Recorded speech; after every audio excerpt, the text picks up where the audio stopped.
noches. Bienvenidos y bienvenidas a una entrega más de su programa Desde la Otra Acera, una producción de APSE Sindicato. Les saluda Denis Solís, secretario general de la APSE. Para el día de hoy tendremos un tema muy interesante en el contexto en que estamos, y es sobre la urgencia de un diálogo social en tiempos de pandemia. Hoy vamos a poner sobre la mesa un tema de gran importancia en el cual diferentes sectores han estado en los últimos días reclamando sobre la urgencia de un verdadero diálogo social.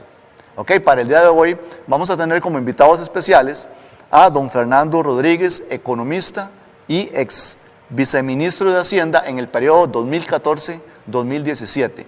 También contaremos con la presencia del señor Óscar Ugarte, periodista del semanario Universidad. Y es que el tema se las trae.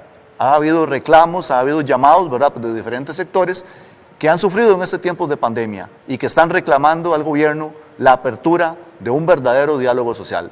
Nos acompaña, como todos los jueves, en la entrega de su programa Desde la Otra Acera, la economista Sofía Guillén, con la cual hoy desarrollaremos este tema de gran importancia. ¿Verdad, Sofía? Que va a estar muy interesante el programa de hoy.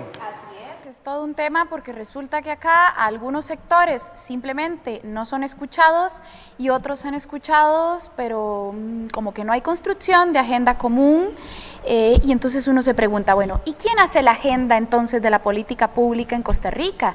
¿Quién hace la agenda del gobierno de la República? Y efectivamente nos acompañan dos invitados de lujo y además les adelanto que a lo largo del programa vamos a contar también con la compañía de 4 compañeros y compañeras de distintos movimientos sociales: sector ambientalista, sector cultural, sector estudiantil, sector rural también, de mujeres. Así que acompáñennos.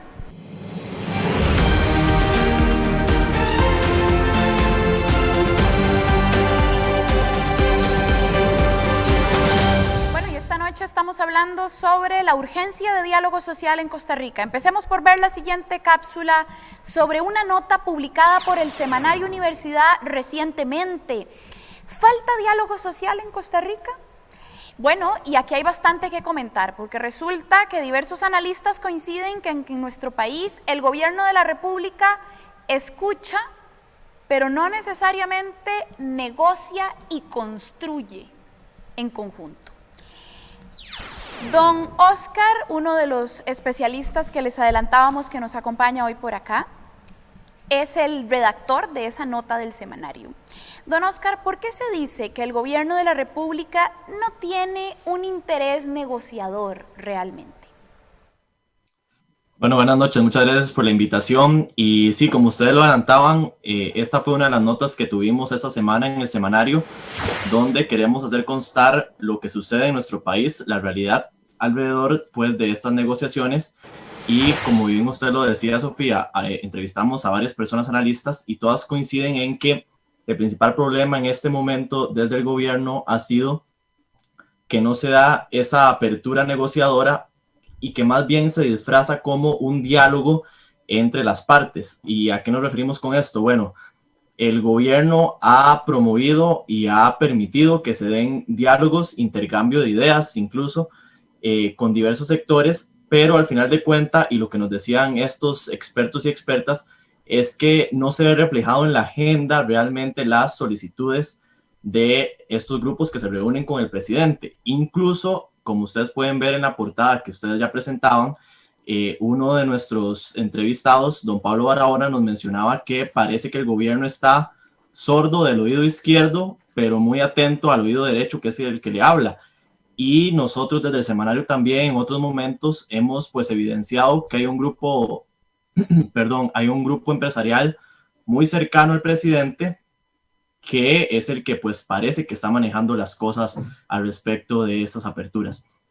Y otra de las cosas que ha fallado en este gobierno es las vocerías que parten desde los otros ministerios, o por lo menos eso es lo que nos han comentado pues las personas que entrevistamos, los expertos, que nos dicen que hay un alejamiento muy constante con estos grupos, que de nuevo, igual que pasa con el presidente de la República, el acercamiento se da, pero es como para cumplir con la fotografía, con la publicación en redes sociales, con ese tweet o ese mensaje en Instagram de hoy me reuní o hoy nos reunimos con tales y tales grupos, pero al final de cuentas, y creo que es el punto central, no se están incorporando las situaciones o las demandas que les piden pues los diversos sectores.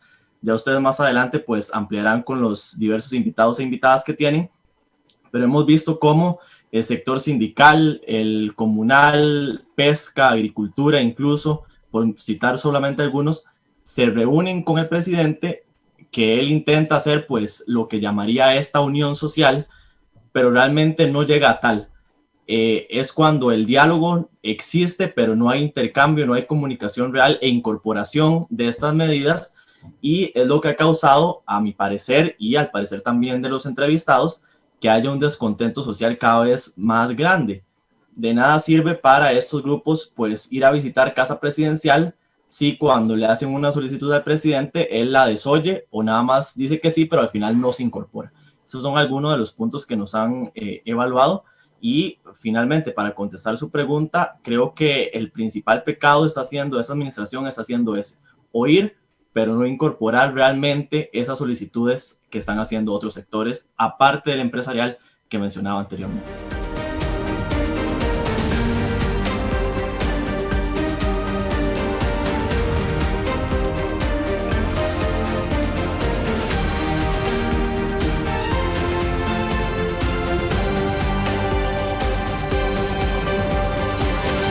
Es una escucha que no se transforma en agenda, en compromisos. Importante señalamiento el que plantea esta nota del semanario Universidad. Y bueno, uno podría hablar de distintos grupos, ¿no? Están los grupos que del todo no son escuchados, a los que del todo no se les abre la puerta. Hay otros grupos que, como bien decía don Oscar, son escuchados, pero no se transforma necesariamente en agenda. Pero hablemos un poquito sobre los sectores que sí son escuchados por el gobierno de la República, ¿no? ¿Quiénes son los sectores que cuentan con el privilegio de ser escuchados y de que sus puntos formen parte de la agenda? ¿Y cuáles son esos puntos de la agenda económica que al final consiguen ser modificados por estos sectores? Don Fernando. Muchas gracias por la invitación y la oportunidad. Mire, estamos en medio de una dinámica muy particular, ¿verdad? Que no empezó con la crisis esta del COVID-19, sino que ya lleva un tiempo, en la cual estos grupos han organizado una especie de plataforma, o de plataformas, porque no es solo una, que funcionan, como digo yo, se lo decía alguien más un día de estos, como la mano izquierda del sector empresarial. No es gente que golpea la mesa, no aparecen en público y básicamente se acercan a los gobiernos con la premisa de querer ayudar. Bueno, yo quiero, representamos a tales y tales sectores, queremos ayudar, queremos colaborar con el país, somos generadores de empleo, también vivimos aquí, nos interesa, etcétera. Y hay un discurso ahí muy, muy interesante y una canalización de recursos de diferente índole, en algunos casos técnicos, en otros casos ayudas directas, en otros casos podrían haber hasta recursos financieros. Habrá que explorar un poco más eso, pero que surgen por la aglomeración de intereses particulares de distinta índole. O sea, si uno ve, por ejemplo, los dos grupos más nombrados, que también fueron nombrados en su momento por el semanario Universidad, la Alianza Empresarial para el Desarrollo, AED, y Horizonte Positivo, que es el quizás ha tenido más, ha hecho más ruido en las últimas semanas. Ellos surgen por un interés originalmente filantrópico, se puede decir así, de ciertos grupos, pero tienen, como logran con esto, un acercamiento directo a las distintas esferas de poder y un acercamiento silencioso, ¿verdad? Si ustedes revisan, por ejemplo, en el caso de la Alianza Empresarial para el Desarrollo, su papel se viene jugando desde hace más de 20 años y ha movilizado suficientes recursos como para tener una cantidad bastante grande de convenios con diferentes entidades públicas Y en el caso de Horizonte Positivo, bueno, al menos han participado en dos cosas que se han conocido. Una colaboración con el IMAS para el tema de la medición de pobreza multidimensional. Y la más reciente, un convenio que se cuestionó poco públicamente, pero era una cosa que había que leer con mucho cuidado. Y era un convenio para la reducción de trámites en el sector público, el gobierno central. Algo que puede ser de interés para cualquiera, pero cuyas reglas de discusión inicialmente o de planteamiento no quedaron muy claras. ¿Qué son trámites a recortar? ¿Con qué criterios se van a hacer? ¿Cuáles personas, con qué perfiles se van a contratar para analizar eso? ¿Qué tan determinante va a ser la recomendación que se haga al respecto? Bueno, una serie de preguntas en la cual, pues, insisto, no se exploró poco, pero que generan ese tipo de convenios, además en donde se van a movilizar una cantidad muy grande de recursos, cerca de $1 millón en un proceso que supuestamente iba a durar 15 meses. Entonces, ellos tienen ese acceso, ahora tienen una persona muy cercana que está nombrada como ministro, con una actividad además que yo insisto, se conoce poco públicamente de esa persona. En el caso de André Garnier, se sabe poco de sus funciones, los recursos que utiliza, qué objetivos está planteando, si emite o no algún informe alrededor de sus actividades. Y bueno, eso les ha permitido no tener una posibilidad de abrir una puerta, sino permanentemente estar adentro. Y por supuesto eso significa una ventaja en relación con el acceso que tienen otros grupos, porque bueno, lo cierto es que siempre va a haber gente tocando la puerta en Casa Presidencial. La pregunta es a quién les abren y cómo los atienden cuando los van a atender. En las últimas semanas además se han dado dinámicas que yo creo que no han contribuido grandemente a un proceso de diálogo. La primera vicepresidenta abrió un proceso de diálogo con un grupo de mujeres, no conozco resultados y entiendo que no los han habido. El segundo vicepresidente también ha tenido sus acercamientos. Aquí sí puedo decir con un poco más de propiedad que no han habido resultados. Tengo gente cercana en diferentes ámbitos que pueden confirmar esto, ¿verdad? Que hubo un acercamiento en algún momento, se presentó una propuesta y no hubo reacción. Entonces, creo que esa forma de realizar la política, ese acercamiento de estos grupos sin que tengamos transparencia sobre los conflictos de interés que puedan haber ahí además, y los problemas que se están dando para abrir esa puerta a otros sectores, creo que es un mal precedente para un proceso de diálogo muy necesario más adelante.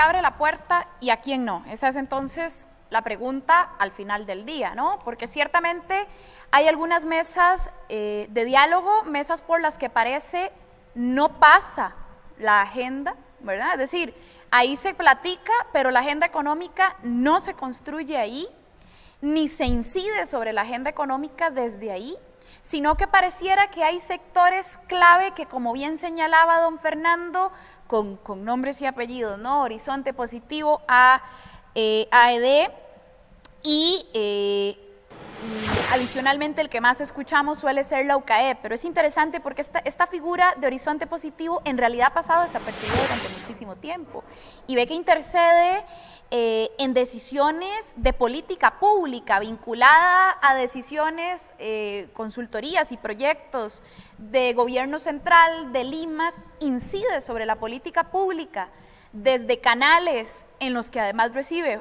el consultor o la consultora reciben un pago significativo, pero además de alguna manera forman parte de donde sí se toman las decisiones. Hemos dado cuenta últimamente de que representantes de Horizonte Positivo ocupan puestos claves en este gobierno. Y vemos el caso del papel de André Garnier, ¿verdad? Un puesto que en ninguna otra administración habíamos visto, ¿verdad? Un tipo que tiene un enlace directo entre Casa Presidencial y el grupo empresarial, lo cual llama bastante la atención. Así es, bocerías, ese es un muy buen ejemplo, ¿no? Una figura como esa. Bueno, y era parte de algunas de las cosas que quería yo preguntarles o comentar con nuestros dos invitados de hoy, porque nos decía don Oscar al principio, gran parte de la nota del semanario y lo que expresaban algunos de estos expertos y expertas que fueron consultados por el semanario es que hay fallos en las vocerías, ¿verdad? Hay fallos en las vocerías para acercarse a los sectores que hoy están diciendo, de ahí, ustedes no nos abren la puerta o nos la abren pero no escuchan. Eso por un lado. Y por el otro lado, hay vocerías y representaciones oficiales de ciertas élites económicas que claramente inciden sobre la agenda económica. Hablamos de una representación de este último caso, ¿no? Don André Garnier. Pero me da la impresión, don Oscar, que respecto a los fallos de vocerías que no logran cumplir con enlaces con los sectores que no están siendo escuchados o están solicitando que la escucha sea constructiva, me parece que se mencionaban otros dos nombres más de ministerios, ¿no? Bueno, y el semanario Universidad precisamente en este artículo en el que conversaba con distintos expertos y expertas en la materia, destacaba lo que don Oscar nos decía hace un momento. Hay fallos en la vocería de los sectores que están diciendo por qué conmigo no hay diálogo o por qué conmigo el diálogo es tan inefectivo, cuando por otro lado tenés élites económicas como las que nos mencionaba don Fernando siendo profundamente efectivas y partícipes de gobierno. ¿Dónde están? ¿Cuáles son esas vocerías que de acuerdo con las personas expertas de la nota del semanario, cuáles son esas vocerías que están fallando al enlazarse con los sectores que están quedando por fuera de la construcción de la agenda?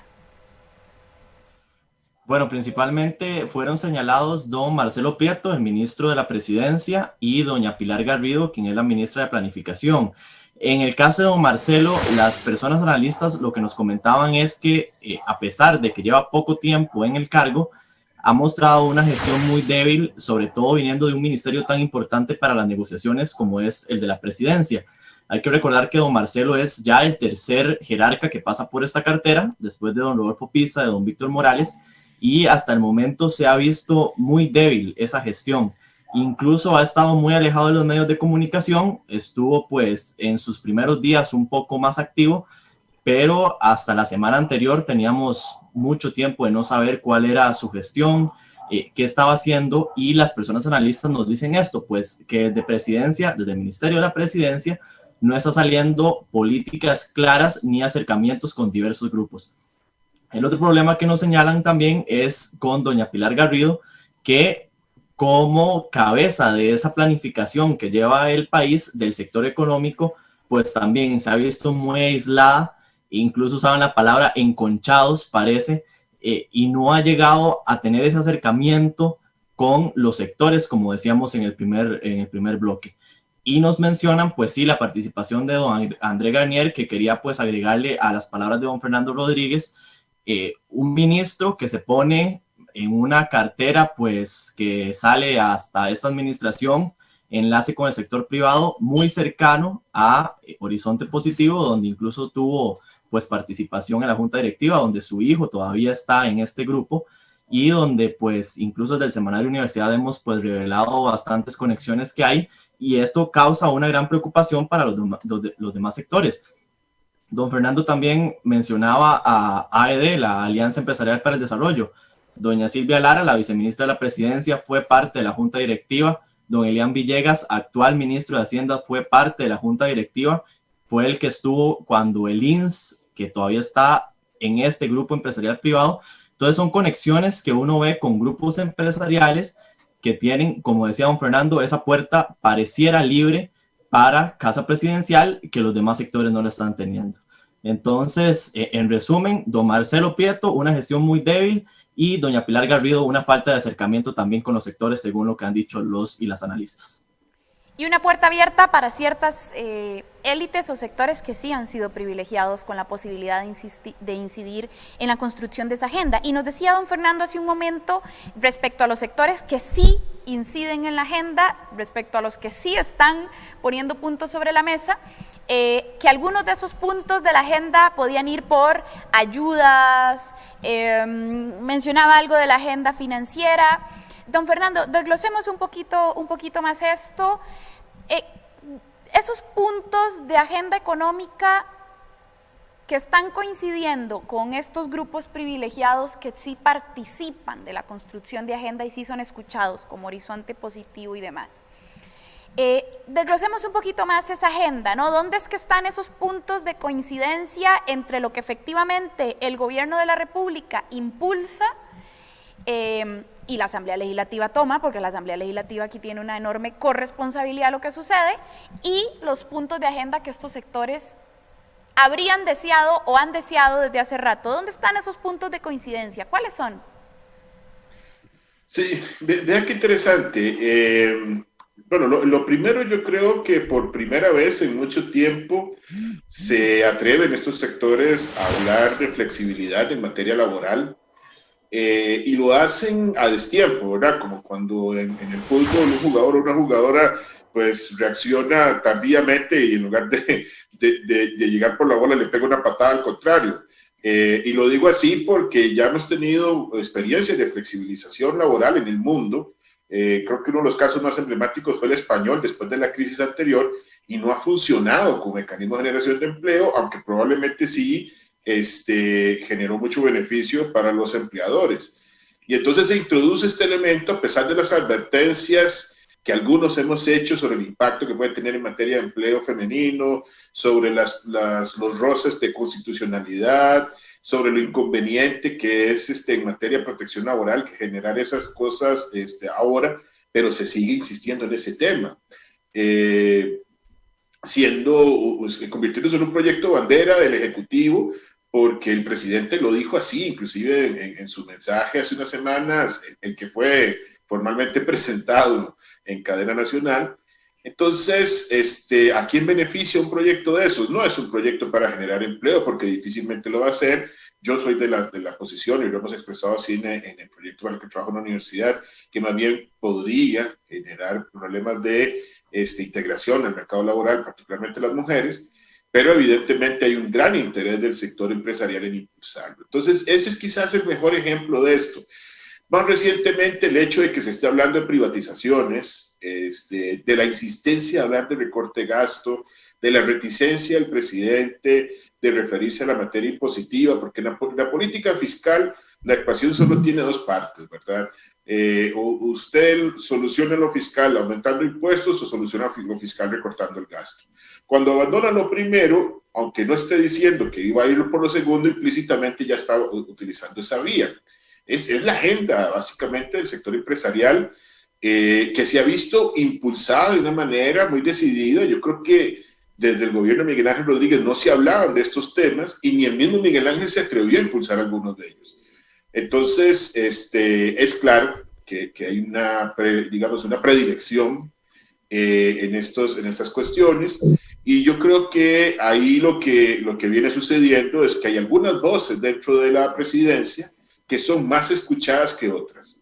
Lo que Oscar hablaba hace un rato sobre el tema de las vocerías, bueno, a mí no me extraña, digamos, que fallen las vocerías, porque probablemente sean figuras debilitadas, digamos, en cuanto a su poder político.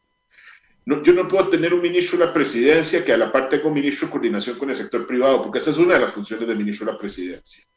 Entonces, cuando yo le pongo al ministro de la presidencia a la par un coordinador directo con el sector privado, un vocero con el sector privado, que hasta tuvo viceministro en algún momento, como fue Agustín Castro, entonces, ¿cuál es la capacidad de conectar del ministro de la presidencia las diferentes necesidades o las diferentes expectativas de diálogo de los distintos sectores e integrarlos en la política que se está generando en Zapote? Bueno, parece que está minado esa posibilidad, ¿verdad? Esa capacidad que tiene don Marcelo Prieto. Y en el caso de doña Pilar Garrido, yo creo que aunque ella formalmente mantiene la coordinación del área económica, Rodrigo Cubero, que es presidente del Banco Central, tiene un peso enorme y desproporcionado en la formulación de la política económica a nivel de gobierno. Y digo desproporcionado porque ha llegado al punto que inclusive ha salido en público a referirse de temas fiscales, inclusive en algunos casos recurriendo al mal uso de información. Y eso yo lo veo por primera vez en muchísimos años. Desde que tengo memoria, no recuerdo un presidente del Banco Central tan activo, metiéndose en temas que no le corresponden, y muy probablemente entonces lo que suceda es que la figura de Pilar Garrido está desgastada y no tiene el poder real que debería tener. Entonces, claro, las vocerías no funcionan porque no tienen poder.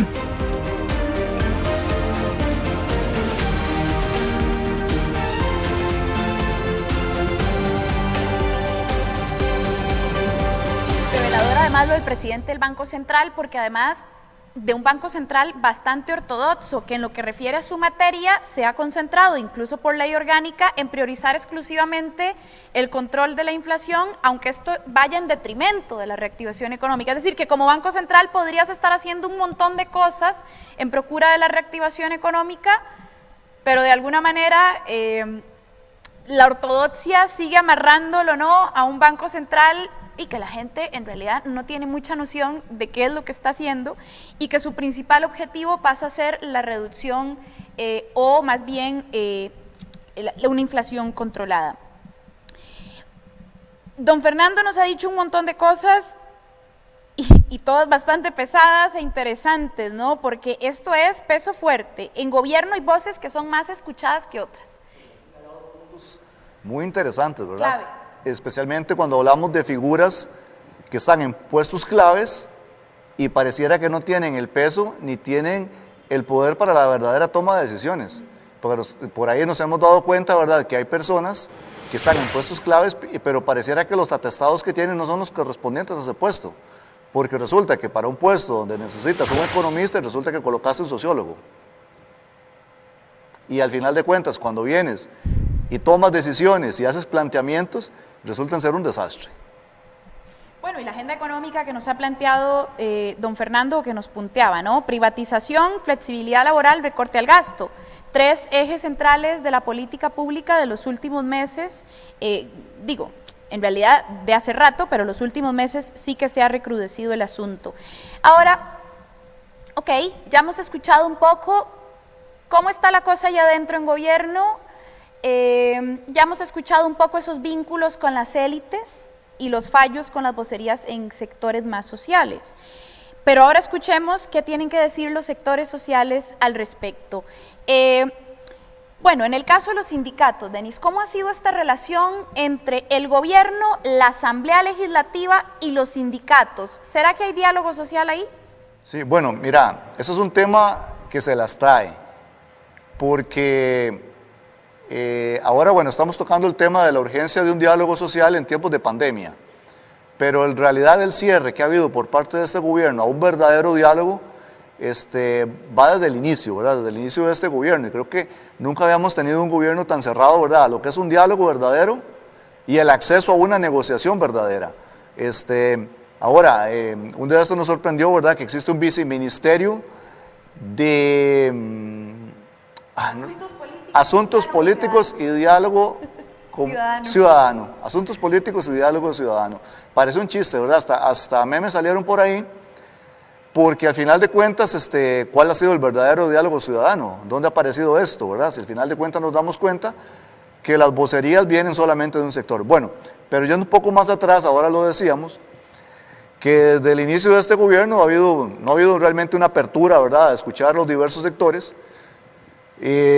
Y una de los ejemplos claves que tenemos, hay que mencionarlo, por ejemplo, para la discusión del tema fiscal, ¿verdad?, en el 2018, la presidenta de la Asamblea Legislativa en ese momento, Carolina Hidalgo, genera una directriz en la cual se le prohibió a los sindicatos ser recibidos en la Asamblea Legislativa.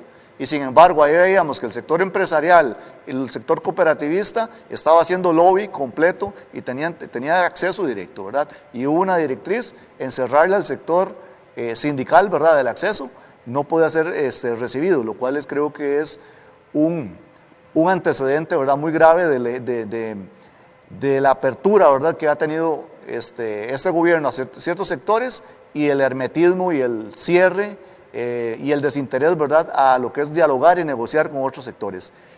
Por ejemplo, este año a inicios de este periodo, ¿verdad?, de nosotros como como dirigentes de la APSE recibimos una invitación, ¿verdad?, por parte de Casa Presidencial a participar en una sección de diálogo, ¿verdad?, social.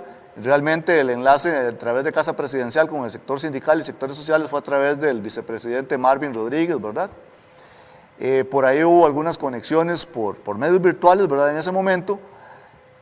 Al final de cuentas se construyó propuestas, se entregó un documento, pero vamos a lo mismo, se habla, se dialoga, pero al final de cuentas no hay un interés por parte del gobierno de tomar esas propuestas y de que esas tengan realmente incidencia en la agenda económica, en la agenda política de este país. Pareciera que la agenda ya está estructurada. Bueno, sí, vengo, escucho y al final de cuentas es, como decía el compañero, para tomarse la fotografía y para legitimar, ¿verdad?, que es un gobierno democrático y que escucha a los diferentes sectores, pero al final es simplemente para cumplir con un requisito y especialmente con la parte publicitaria a la hora de dar una imagen exterior, ¿verdad? De decir, sí, estamos dialogando, estamos escuchando diferentes sectores, pero al final de cuentas no les interesa. Hemos visto, por ejemplo, que ha habido manifestaciones de diferentes sectores sociales, sectores costeros, ¿verdad?, pescadores, los pequeños pescadores, ¿verdad?, no las grandes...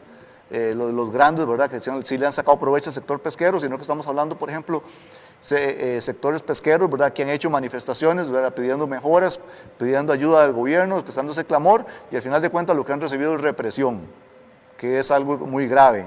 Bueno, y la marcha de hace unos sí, días, ¿no?, recientemente, ¿verdad?, el 23 de julio, que tuvimos una caravana, ¿verdad?, del sector sindical, bueno, donde definitivamente, a pesar de la pandemia, ¿verdad?, creemos, y como lo hemos expresado en otro momento, ya ha habido mucho abuso por parte del gobierno y de las élites empresariales, ¿verdad?, en exprimir, ¿verdad?, al sector público con diferentes reformas, y ya llega el punto donde la afectación es demasiado grave, y no solamente al sector público, ¿verdad?, sino a otros sectores medios y pequeños, ¿verdad?, de comercios que han sido afectados grandemente, ¿verdad?, con las medidas que se han tomado, donde la cadena, ¿verdad?, de la cadena económica se ha visto afectada, ¿verdad?, y se pretende seguir afectando con la reducción de salarios en el sector público y el recorte de derechos laborales y toda esta agenda, ¿verdad?, que se han aprovechado de esta situación de pandemia, ¿verdad?, para acelerarla y para impulsarla y lamentablemente castigar al trabajador,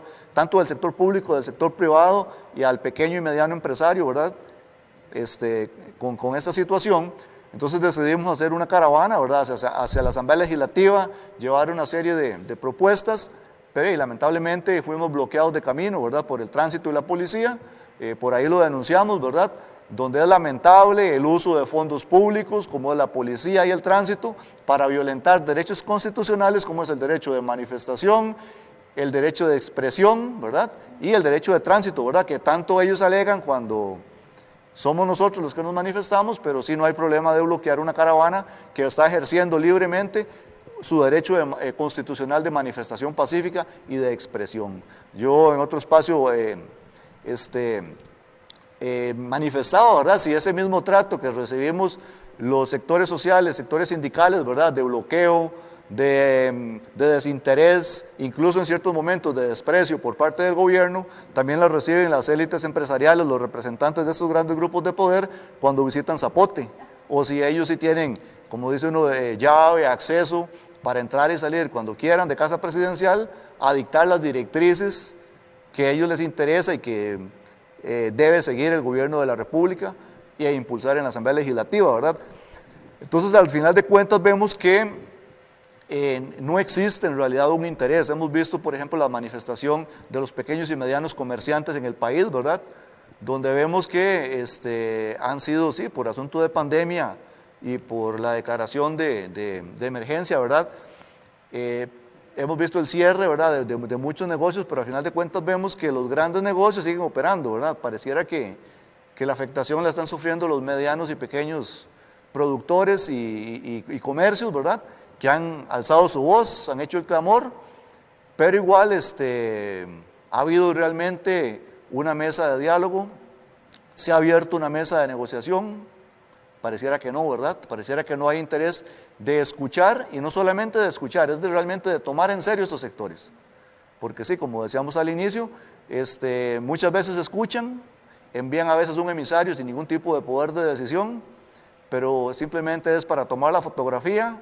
para justificar, para legitimar y al final salir diciendo a la luz pública que son un gobierno de apertura, que llaman al diálogo, pero es un diálogo que al final de cuentas no resulta verdadero cuando se trata de escuchar, de construir, especialmente lo que son propuestas que beneficien a los sectores sociales y al pueblo en general. Pareciera que el único interés que hay es, como decía el ejemplo del semanario Universidad, sí, el oído izquierdo no escucha, pero escucha muy bien el de la derecha, y lamentablemente el de esa derecha neoliberal, ortodoxa, ¿verdad?, que beneficia los intereses de los grandes sectores empresariales. Sí, a propósito de que mencionaba usted el 2018, me voy a dejar decir algo porque recuerdo, creo yo, una de las primeras expresiones que evidencian la no voluntad a la construcción. Por ejemplo, bueno, esa que ponía usted, ¿no?, que no había forma de que en la Asamblea Legislativa pudieran entrar representaciones sindicales cuando en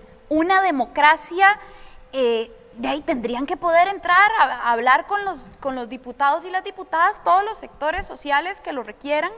Y además creo que otra muy reveladora tuvo que ver con los intentos de diálogo que hubo con gobierno en ese momento, que no se logró concretar nunca una mesa formal de negociación por el fondo de la reforma fiscal, sino que se platicaba primero de una mesa previa, y en esta mesa previa se reunía el sector sindical.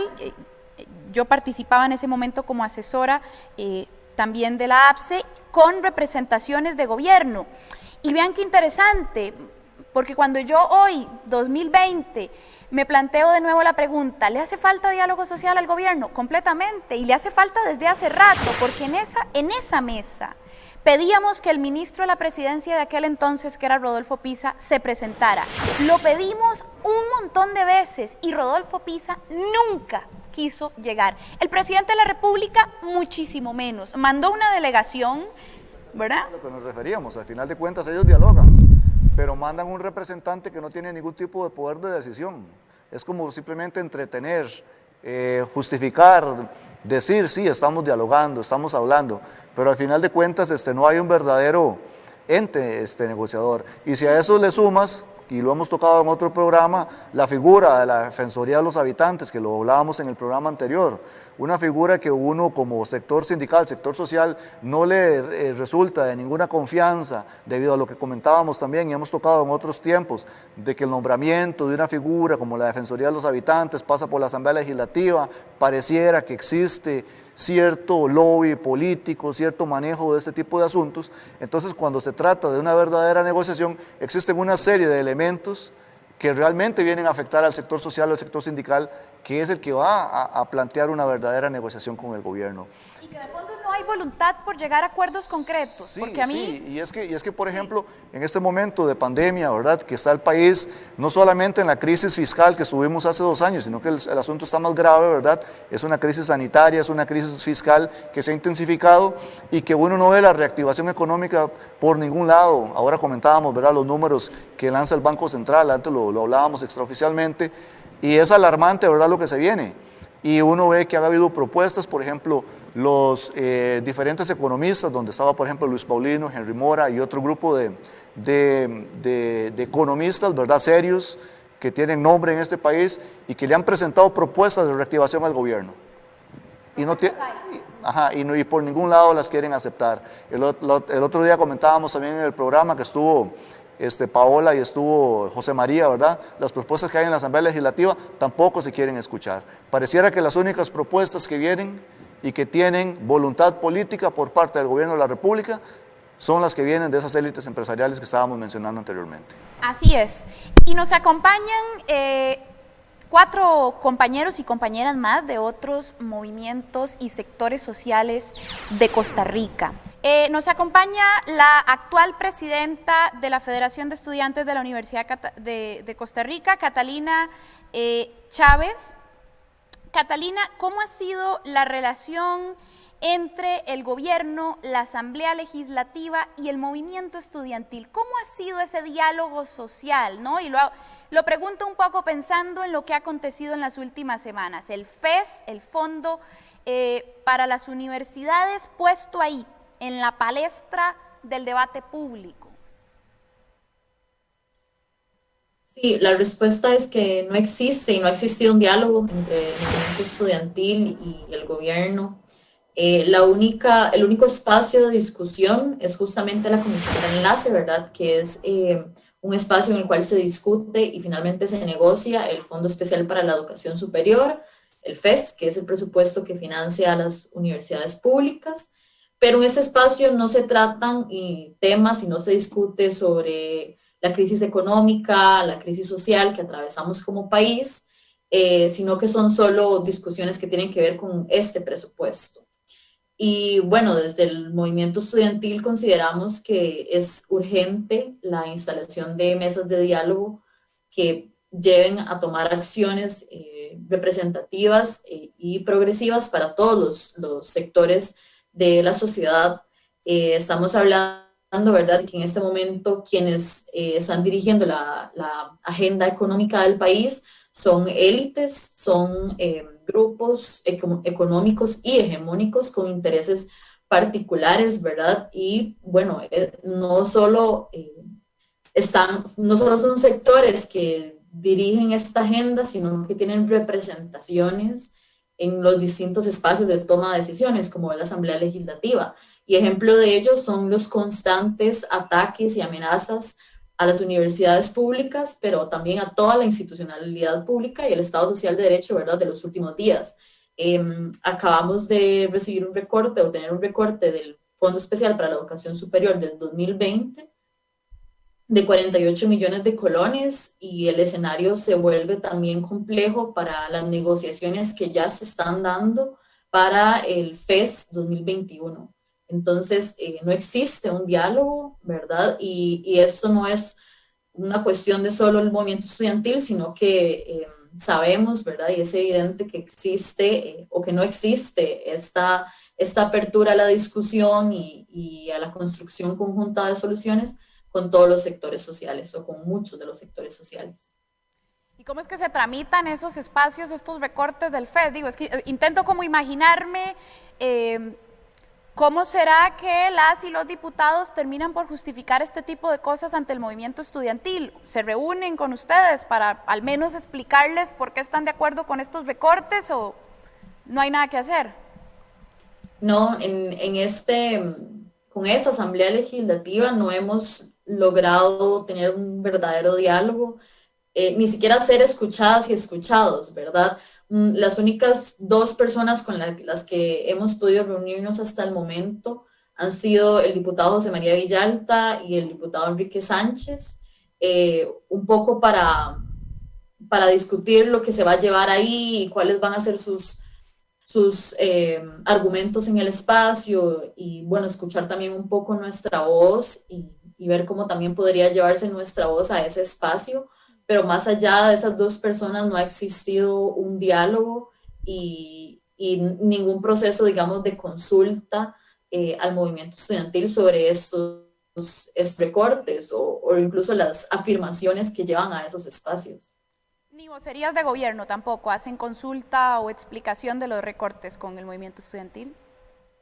Solamente en la Comisión de Enlace, que es donde están los distintos ministerios negociando el fondo, pero también en este espacio hay solo una representación estudiantil, ¿verdad? De 5 universidades públicas y de miles de estudiantes.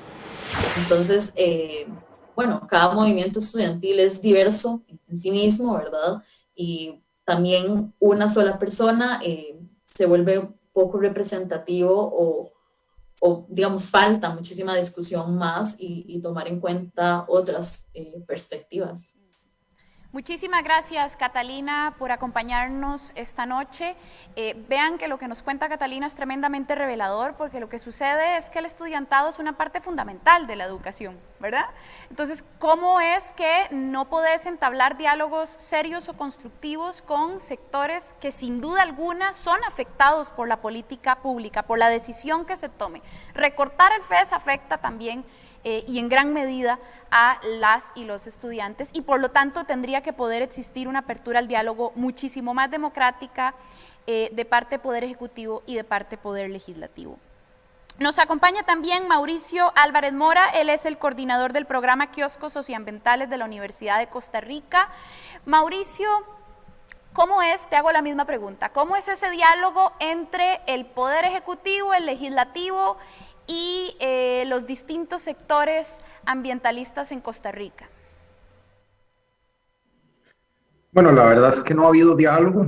Lo que hemos visto básicamente es un monólogo con las empresas, que incluyen los que están adentro del gobierno, ¿verdad? Como bien señalaba André Garnier, no solamente representa negocios concretos, ¿verdad? Intereses concretos dentro del gobierno, sino que territorialmente, por ejemplo, se ha dado un eje ahí muy claro, que es agua, agroindustria, y generar condiciones para el sector turismo, ¿verdad? Y eso ha implicado pues un trabajo muy conjunto con la primera dama, que ha sido como un eje en la parte ambiental muy importante, que ha, por un lado, introducido una serie de políticas muy concretas, de intereses muy concretos de agua y de turismo en Guanacaste y del sector de la construcción. Y bueno, por otro lado, en la Asamblea Legislativa lo que hemos encontrado es una suerte de propuestas que tienen eco en los grupos, en las cámaras empresariales y de prácticamente de solucionar la crisis económica generada por la pandemia a partir de una mayor mercantilización y privatización de recursos naturales. Estamos hablando de minería, de petróleo, de semillas, de regulaciones en la Secretaría Técnica Nacional Ambiental, y bueno, una serie de propuestas que están ahí y que lo que buscan es una mayor apertura y privatización de recursos ambientales claves, ¿verdad? Y en este momento, esta agenda ayer se aprobó en la Asamblea Legislativa un texto dictaminado que abre a la minería nuevamente. Están otros peores en agenda, y las posibilidades de movilización social de un movimiento como el ambiental es igual que la de toda la sociedad, ¿verdad? Estamos todos confinados, los que tenemos el privilegio, y las posibilidades de cambiar o transformar esta agenda se hacen prácticamente a nivel muy simbólicas, ¿verdad? Porque no hay posibilidades en medio de la pandemia, decir cosas distintas a los medios oficiales y a los medios comerciales que tienen muy clara esta agenda, que están, digamos, utilizando la pandemia para meter toda esta serie de propuestas que han estado dormidas ahí por años, y todo lo que no han podido hacer, ahora todo es posible para justificar la pandemia o para justificar la reactivación económica. Bueno, y vamos a ver, me surge una pregunta en este ámbito, porque digo yo, bueno, en el PAC ciertamente hay sensibilidades, ¿verdad? Hay sectores sensibles al tema ambiental, a lo interno del PAC, y yo me pregunto cómo es que a pesar de que hay ciertas sensibilidades en ciertos sectores del PAC, cómo es que aún así consigue avanzar una agenda como la de minería, una agenda como la de pesca de arrastre, y como que la oposición ante estas iniciativas, por ejemplo, del gobierno de la República, digo que yo no he escuchado una oposición clara, rotunda y contundente a este tipo de iniciativas, a pesar de que uno diría, hey, pero no era que allá adentro había sensibilidad de estos temas. Lo que pasa es que uno ve que quien da la última palabra y quien tiene la capacidad de veto es el sector empresarial. O sea, ya lo dijeron, los empresarios no tuvieron ningún sonrojo a decir, pero esta apertura no estaba negociada. O sea, a ellos se les consulta y son los que tienen la última palabra, y eso ha quedado muchísimo en evidencia. Entonces, a pesar de que haya disputas dentro del gobierno y tengamos buenos canales, que le podamos hablar al ministro, que podamos reunirnos con todos las autoridades cercanas, y lo cierto es que quien toma las decisiones está entre UCAEP, ya los han mencionado, los horizontes positivos que tienen ministros dentro del gabinete, o sea, entonces son los que tienen la capacidad de veto y finalmente, a pesar de que hayan divergencias en el gobierno, el discurso y la planadora está muy clara, ¿verdad? Entonces, no hay capacidad en ese sentido, o mejor dicho, vamos a ver qué con esta serie de leyes que está preparando la Asamblea Legislativa, que son muy antiambientales, ¿verdad? Estamos hablando de minería, por lo menos pesca de arrastre, ¿cuál va a ser la posición del gobierno? Porque de hecho, una posibilidad es vetar las leyes y decir, ¿verdad? Y utilizarlo un poco para contrarrestar esta evidencia, ¿verdad? De que está más del lado empresarial y generar algún balance, porque sí es cierto de que este país ha mantenido a sus instituciones y sus clases gobernantes y como todo más o menos en un equilibrio de darles más a los de siempre, pero también otorgarle cosas a sectores para movilizar un poco la opinión pública y de movilizar un poco los sectores sociales. Muchísimas gracias, Mauricio, por acompañarnos esta noche. Y es que en política siempre llega lo que yo llamo el momento de la verdad.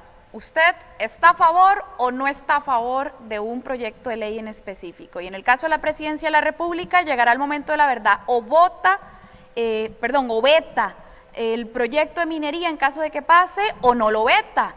O estás con las élites o no estás con las élites. Al final del día esas decisiones reflejan mucho de qué lado se inclina más la balanza. Nos acompaña también Gladys Alzate Quintero. Gladys es directora teatral y gestora independiente y participa de una red de personas dedicadas a la cultura y al arte, que en este momento además es uno de los sectores más golpeados por la pandemia. Gladys, le hago exactamente la misma pregunta. ¿Cómo ha sido la relación entre el sector cultural, artístico y gobierno y asamblea legislativa? Buenas noches a todos. Buenas noches, Sofía. Bueno, realmente ha sido muy compleja. O sea, creo que casi que se repite un poco lo que he escuchado de los otros sectores. Nosotros, bueno, hemos sido un sector muy golpeado por esta situación de pandemia, prácticamente totalmente paralizado, aparte de algunas acciones que se han generado para generar algo de movimiento a través de las redes sociales, pues no tenemos trabajo. Hemos necesitado muchísimo apoyo, por supuesto, del Estado, del gobierno, y específicamente el Ministerio de Cultura, que es uno de los grandes soportes del sector a nivel de reactivación económica, de actividad en general, pero no hemos encontrado esa respuesta que buscamos. Hace 2 meses creamos la Red de Emergencia Cultural porque sentíamos que ya necesitábamos una atención específica que viniera a solventar las necesidades básicas. Somos alrededor de 30,000 trabajadores de la cultura, de los cuales hay más de 3,000 personas que ya estaban antes de la pandemia en estado de pobreza, 1,200 en pobreza extrema. Y bueno, lo que nos tememos es que realmente después de todo este proceso va a haber una pérdida enorme del tejido cultural que hemos construido durante más de 100 años en el país, en Costa Rica, porque es insostenible para muchas de las pequeñas empresas artísticas y culturales. Hablamos de teatros, de academias de música, academias de danza. Es un tejido enorme, ¿verdad? Academias de folclore, que realmente siempre estamos en un momento límite de sobrevivencia económica, porque es un sector que maneja muchísima resiliencia. No es tampoco un grupo formalizado, o sea, hay mucha informalidad en el trabajo que realizamos. Ya veníamos afectados con el tema del IVA, que se nos aplicó con un 13%, lo cual era bastante fuerte y ya vino a generar un desestímulo contundente en el consumo cultural, lo cual es muy grave, porque no solamente para los pequeños emprendedores de la cultura, con organizaciones como las nuestras que tienen, bueno, que asumir y que hemos tenido que asumir básicamente eso como un costo interno. Y también en todos los accesos a los teatros, ¿verdad? El consumo en general cultural, pues obviamente se ha visto mermado por este incremento. Entonces, bueno, emprendimos esta acción específica que era fortalecernos, porque también es cierto que como sector no estábamos tan organizados. Tenemos algunas organizaciones sectoriales que funcionan más en subsectores, pero ahora hemos creado una gran red de 16 organizaciones, precisamente porque el planteamiento del ministerio era que no tenía un interlocutor específico con quien sentarse a la mesa a dialogar. Y llevamos 2 meses en este supuesto diálogo de sordos, porque realmente no tenemos una claridad sobre lo que ellos están planteando a esta altura. Estamos, digamos, como llegando a una etapa límite, porque son muchas reuniones en las que no hay concreción, no hay propuestas. Nosotros pedimos que hayan algunas soluciones específicas, que se valoren los presupuestos del ministerio para que realmente se redireccionen algunos de los recursos de las cancelaciones de eventos, de los recursos no utilizados por el propio ministerio en un montón de actividades, en muchas de las instituciones que son subvencionadas por el propio ministerio, para que realmente haya una versión solidaria del manejo presupuestario. Y bueno, esa es como una de las propuestas que hemos mantenido como sobre la mesa, es decir, que puede accionar el ministerio para acompañar con fondos concursables esta travesía que tiene que realizar el sector artístico y cultural para que pase al otro lado durante el periodo de la pandemia.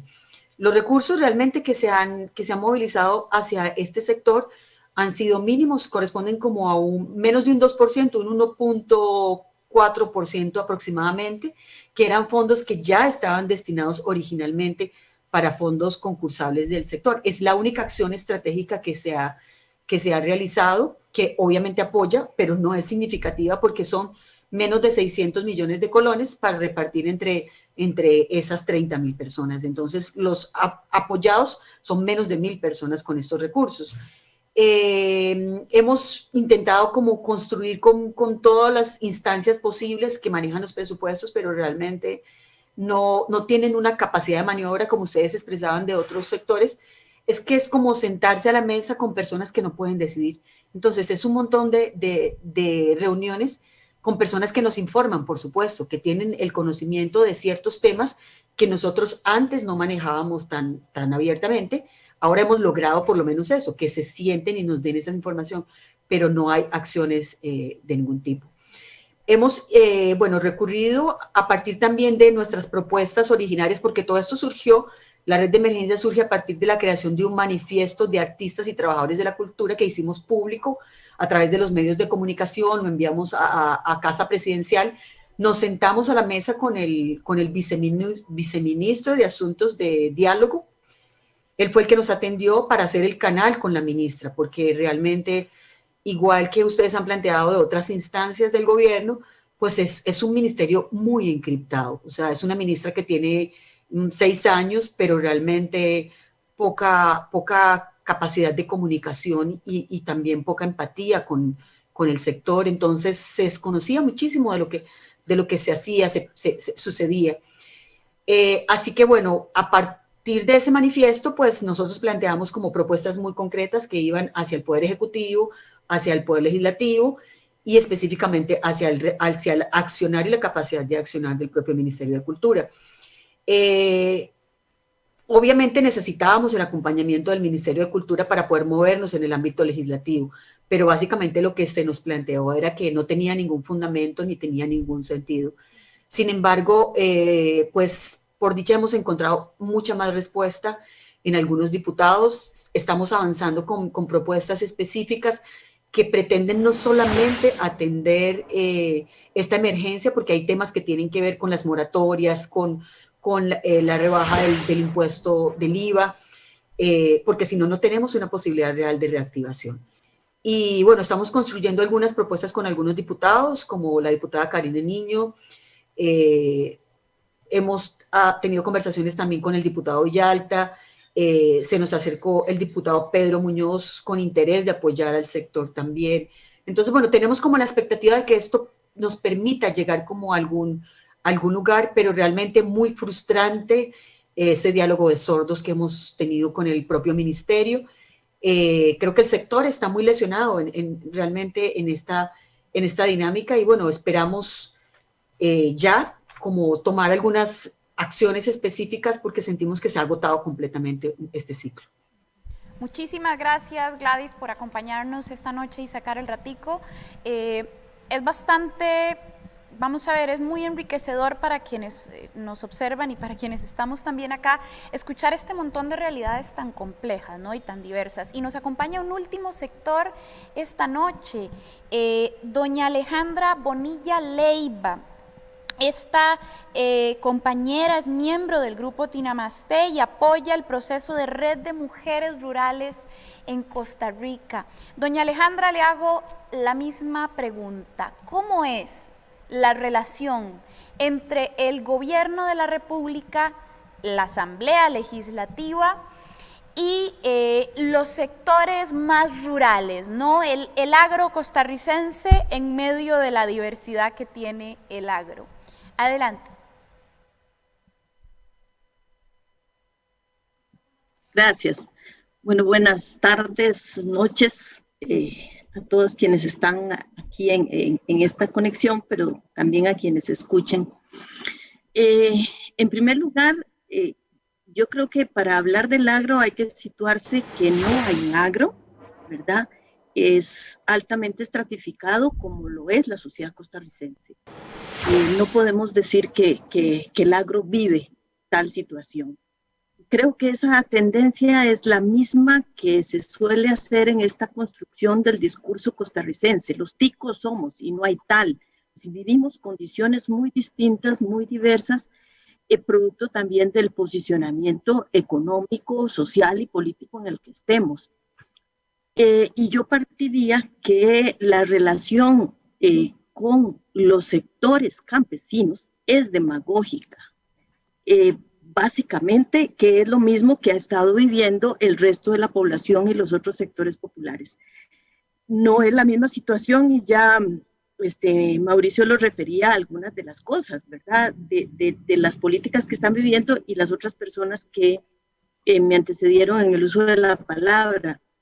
Por un lado, oímos este discurso de que todos o nos hundimos o todos nos salvamos. No es cierto. Aquí hay unos que se están salvando y una mayoría de la población que se está hundiendo. Es claramente esta puesta en práctica de una serie de políticas que a veces sentimos, y como dice la gente en el campo, nos están quitando hasta el pellejo. Esta situación claramente ha sido un aprovecharse, ya ha sido mencionado. No solo se ha aprovechado la situación de crisis producto de la pandemia, sino que ya veníamos en un proceso de profundización del despojo de la población en términos de derechos, en términos de condiciones laborales, en términos de recursos y de bienes en las comunidades.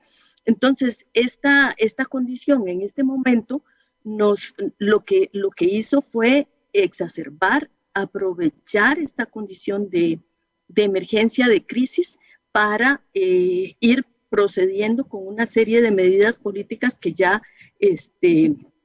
todos los días nos seguimos asombrando, pero ya no sabemos ni por qué nos asombramos si esto que hemos venido viendo, las propuestas, la reducción, las trabajadoras domésticas que fueron claramente afectadas en un principio, las medidas, ¿verdad? Las reducciones de la jornada, los despidos y las condiciones laborales en términos generales, que nos plantea sí, un retroceso como sociedad en términos de defensa de los derechos muy, muy fuerte. Y esta condición que se había venido acrecentando en el marco neoliberal de disminución de los derechos de la población trabajadora en el agro, se viene profundizando en este momento y lo vimos con la explosión de las condiciones de la población migrante y las condiciones de vida que hicieron evidente y que pusiera el resto de la población los ojos sobre lo que está sucediendo en las grandes fincas, donde no hay respeto de ningún tipo, ¿verdad? Ni sobre la condición humana, ni sobre la condición ambiental, o sea, es de ningún tipo. Todo es la profundización de las ganancias de los sectores. Y entonces, esta condición que se manifiesta en el sector popular, tanto trabajadores como sector campesino en sus pequeñas unidades de producción, no lo podemos ubicar solamente en la crisis, es el resultado de lo que se ha venido dando. Y con las mujeres en el campo hemos venido viendo y hemos venido analizando que cada crisis ha sido aprovechada para profundizar este despojo y estas relaciones.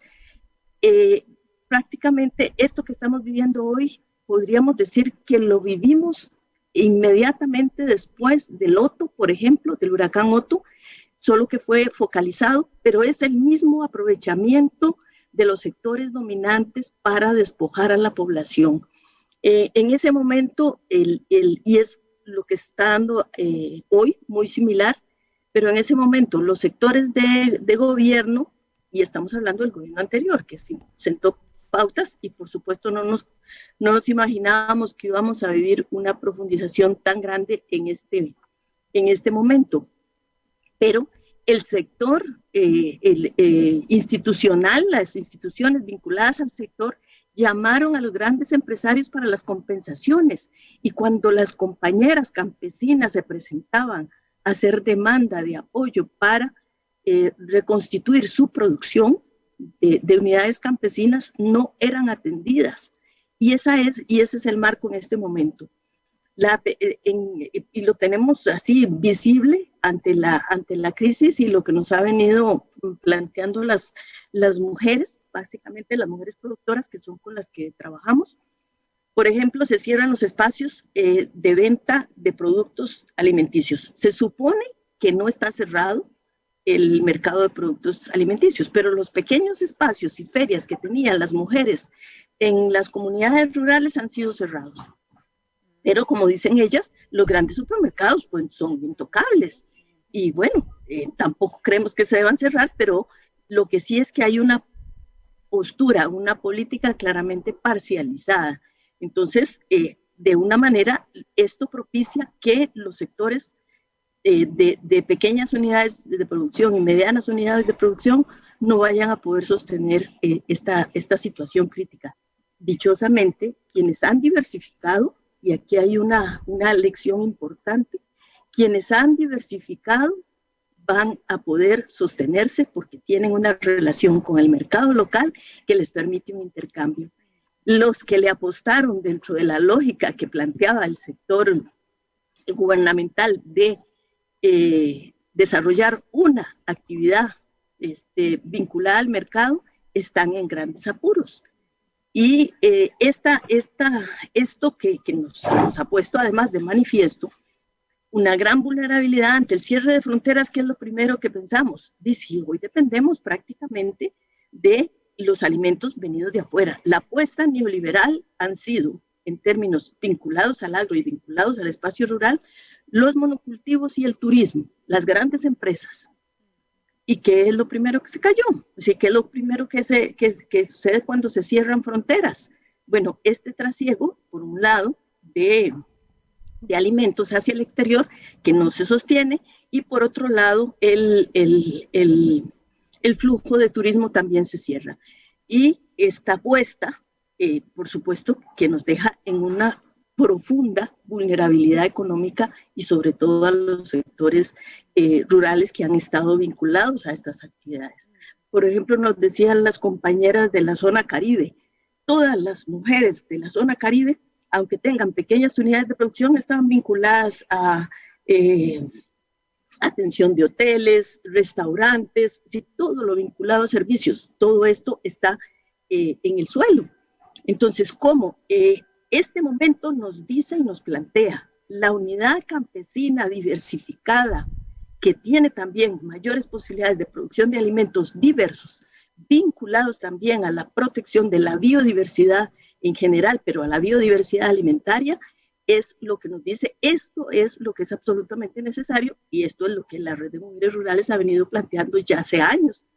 Y las mismas compañeras dicen, cuando tenemos más producción es cuando ha sido resultado de esta práctica promovida desde la misma organización. Esta apuesta neoliberal nos plantea en el marco de la crisis,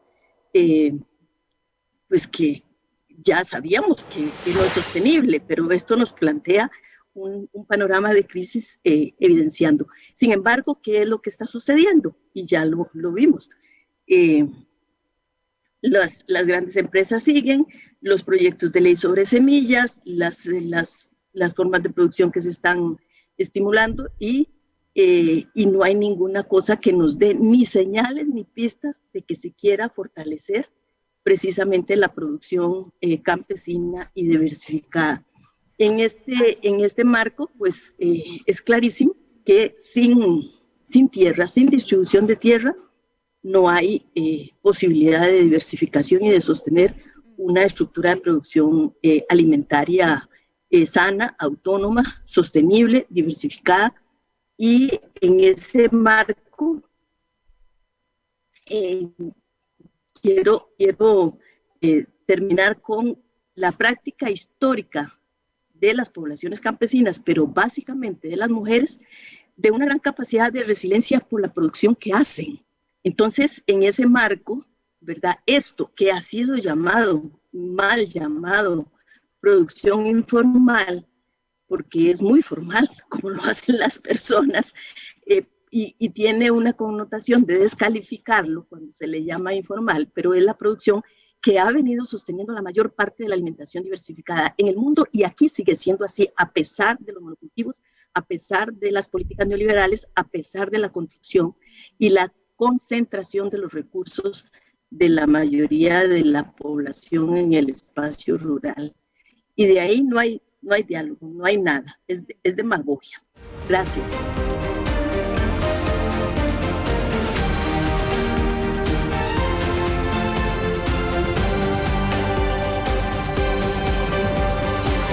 Me quedo con este ejemplo que nos planteaba.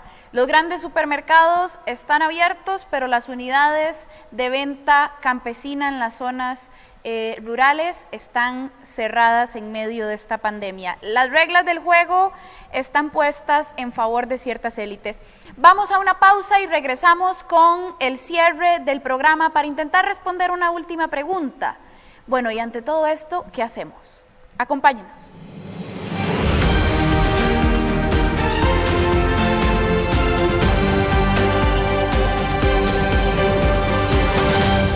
Bueno, y el tema que hemos tratado esta noche es urgencia de diálogo social, ¿no? Y vean que hay puntos en comunes. Entre más escucho yo a diferentes sectores sociales, más me doy cuenta de que tenemos un problema en común, que es que aquí la política pública la ponen las élites y las grandes mayorías estamos fuera de la construcción real y efectiva.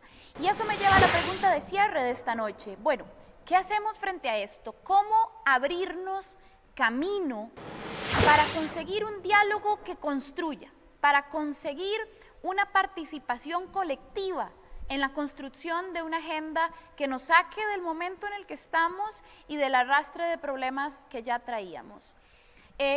Don Oscar, el semanario Universidad, dentro de la nota que platicábamos hace unos momentos, hizo también una especie de referencia a posibles salidas. ¿Cuáles son esas posibles salidas?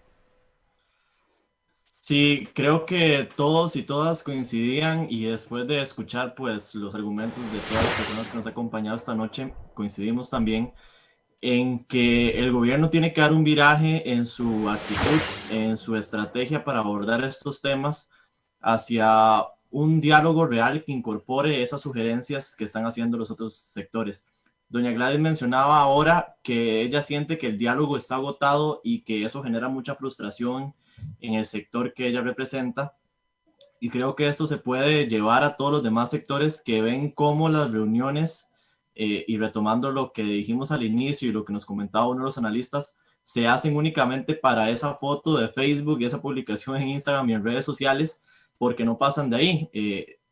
Es frustrante, por lo que han mencionado, estar reunido horas y horas, hablando de las dificultades que tienen, cuáles son las necesidades, y que a la hora de ponerse en manifiesto una política pública, pues no se incorpore todo eso que se comentó. Entonces creo de mi parte que la conclusión es que el gobierno tiene que dar ese viraje, hacer una negociación real, una incorporación de temas a esos sectores que ya ha dejado de lado durante mucho tiempo, y también volverse sensible a esos temas que usted bien decía, Sofía. El PAC ha tenido afinidad mucho tiempo, y uno de nuestros analistas en la nota nos decía que este gobierno parece que ha dejado de lado a esos sectores que le ayudaron a llegar a la presidencia, que lo apoyaron durante las elecciones y que al parecer ahora pues no existe. El gobierno de Carlos Alvarado se une y se acerca más a un grupo, al empresariado, que durante las elecciones no fue el que lo apoyó ni el que lo llevó a donde está hoy.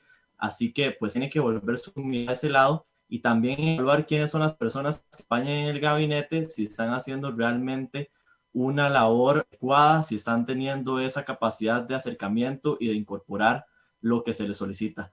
Entonces creo que nosotros como sectores sociales tenemos que seguir insistiendo, seguir utilizando estos espacios que ustedes bien nos dan para comentar lo que está mal, para pedir que se haga esas negociaciones reales, pero como siempre un diálogo requiere de dos partes, ¿verdad? Así que pues el gobierno tendrá que, recapitulando, girar, abrir e incorporar realmente lo que piden los sectores para poder construir una agenda social.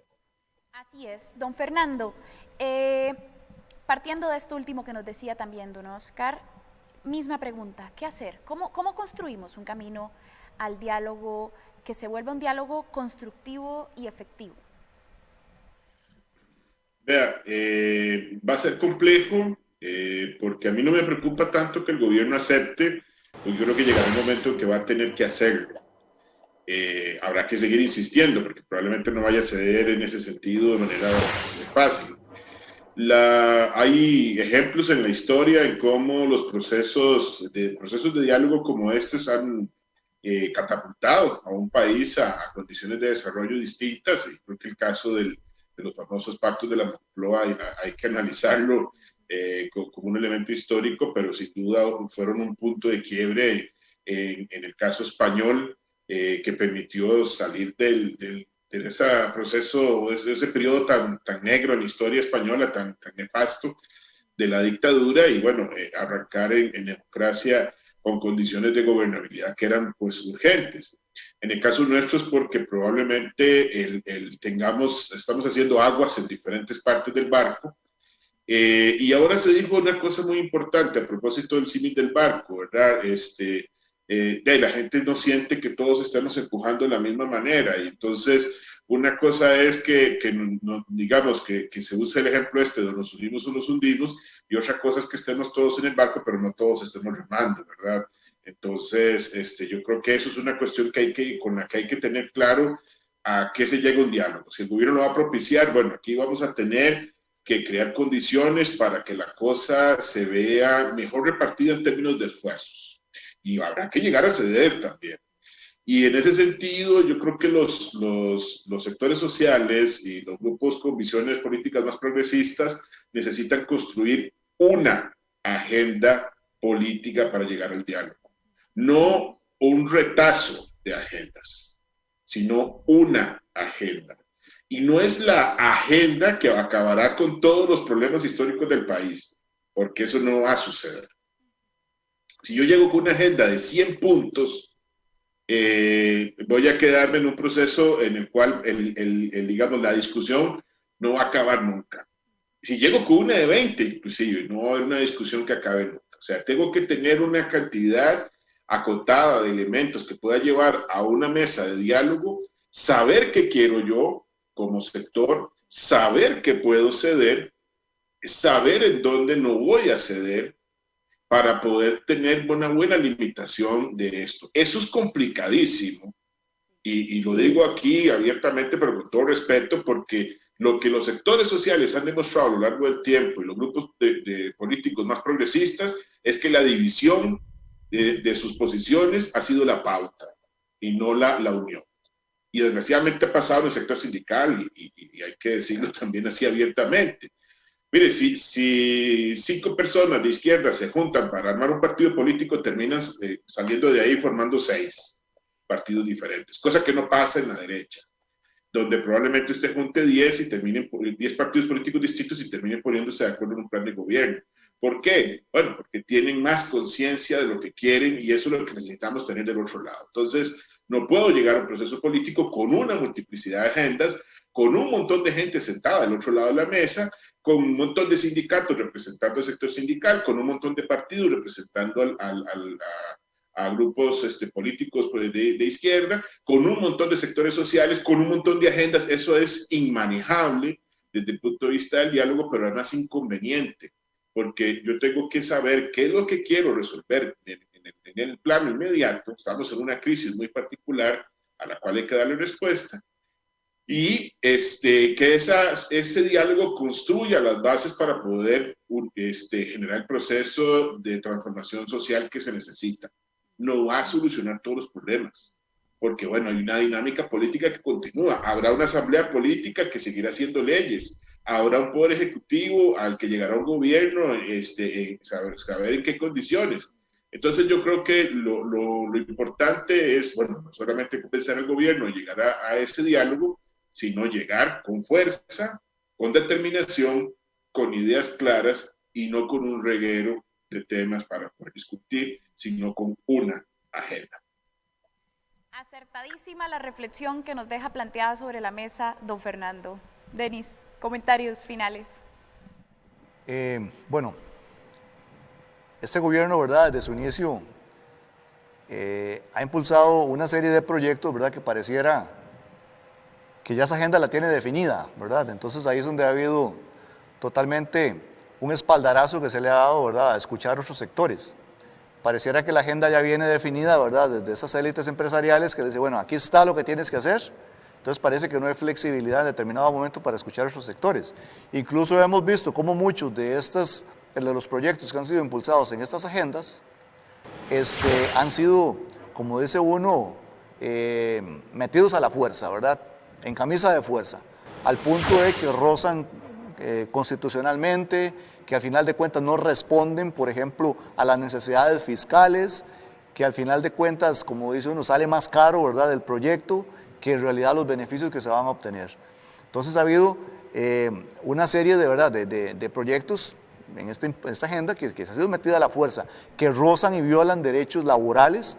Valga la oportunidad de decirle que este lunes, ¿verdad?, el 27 de julio, la APSE tuvo un espacio ante la Corte Interamericana de Derechos Humanos, tuvo una audiencia, ¿verdad?, en ese espacio, donde planteamos la denuncia, ¿verdad?, del retroceso y de la violación de derechos laborales, ¿verdad?, que han habido en Costa Rica en los últimos años, especialmente con este gobierno, ¿verdad?, en lo que ha sido retroceso en materia laboral.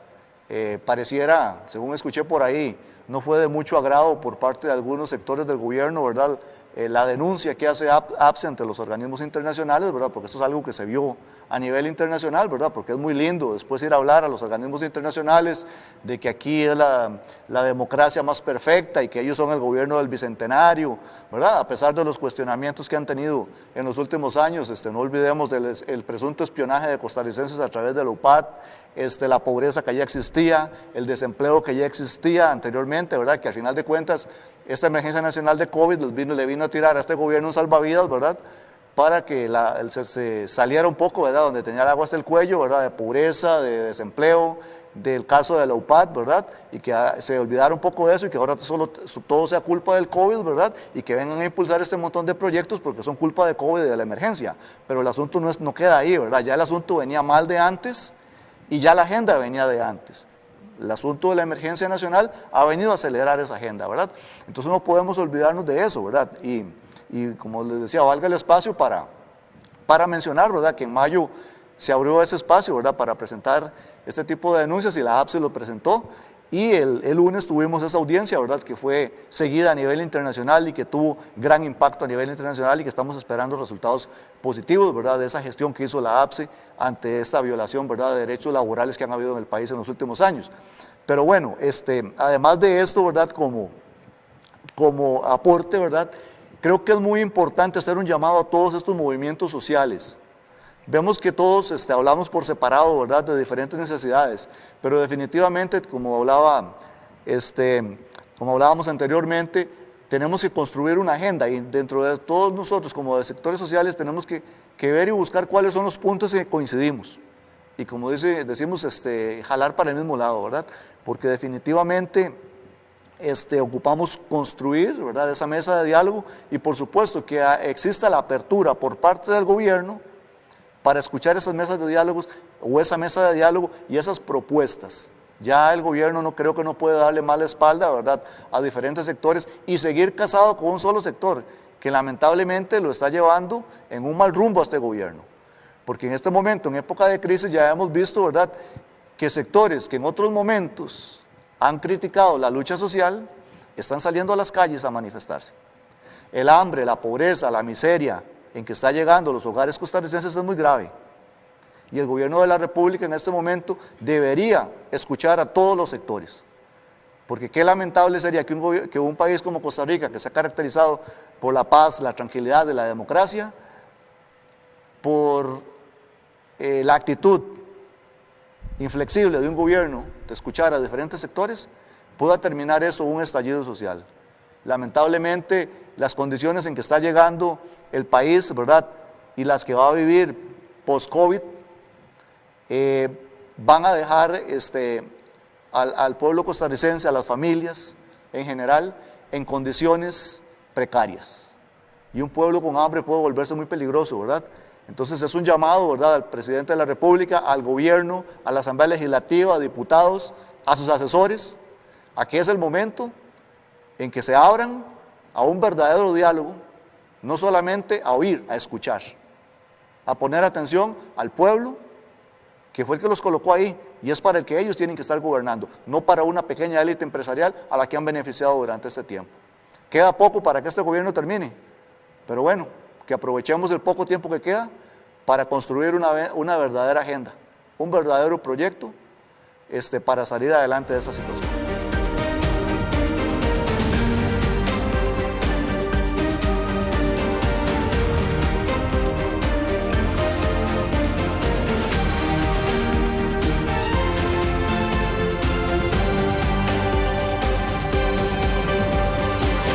La pandemia nos obliga a tener que conseguir una agenda sensata, una agenda solidaria, una agenda posible a través de la unión y la confluencia de los diferentes sectores sociales. Hoy en este programa hemos escuchado a varias vocerías, hay muchas más vocerías.